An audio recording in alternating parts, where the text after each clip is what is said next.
రాజు తన పాండిరి బయట నిలబడి చెట్ల కొమ్మలపై తిరుగుతున్న మబ్బును తిలకిస్తున్నాడు. గుర్రాలు అడ్డుగా కట్టబడి ఉన్నాయి. దూరంలో కుక్కలు మురుగుతున్నాయి. నేను ఒక తెల్ల రంగు జింకను కలలో చూశాను. అది మంటలతో ఉన్న కొండపై నిలబడి నన్ను ఎదురు చూసింది. అయితే దేవతలు మిమ్మల్ని ఆశీర్వదిస్తున్నారు మహారాజా, లేదంటే అటువంటి మాయలు చేస్తుంటారు. ఒక తెల్ల జింక, ప్రభూ. అదొక సంకేతం.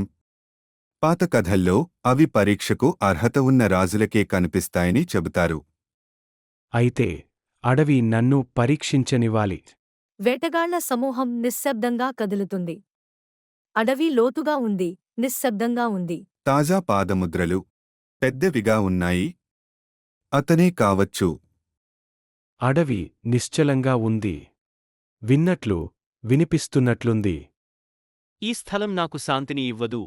మనం త్వరగా దాడి చేసి వెళ్లపోవాలి. శాంతి ఉక్కులో దొరకదు, వారీక్.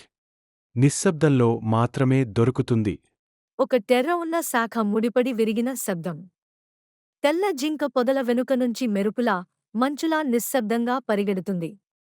వేట ప్రారంభమవుతుంది. గుర్రాల కాళ్ల గర్జన వినిపిస్తోంది. బాణాలు ఎగిరిపోతున్నాయి. తెల్ల జింక తేడా లేకుండా దుండ్లను, వాగా నీడల్ని పోలి పరిగెడుతున్నావు. కాని నేను నిన్ను చూస్తున్నాను. అతను తన విల్లు లక్ష్యానికి సిద్ధం చేస్తాడు. జింక కాసేపు ఆగి, వెనక్కి చూస్తుంది. అటుపై అది ఒక ఇరుకైన దారిలోకి వేగంగా దూసుకెళుతుంది. రాజు తలాన్ దాన్ని అనుసరిస్తాడు, మిగిలినవారిని వెనుక వదిలే. తెల్ల జింక నీటి అంచున నిలబడి ఉంటుంది.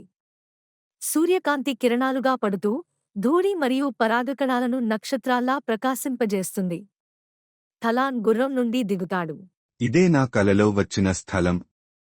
జింక తిరిగి అతని కళ్లలోకి చూస్తుంది. అది పారిపోదు. నీవు మూగమా లేదా రక్షకుడివా? అతడు నెమ్మదిగా అడవిలోకి కలిసిపోయాడు.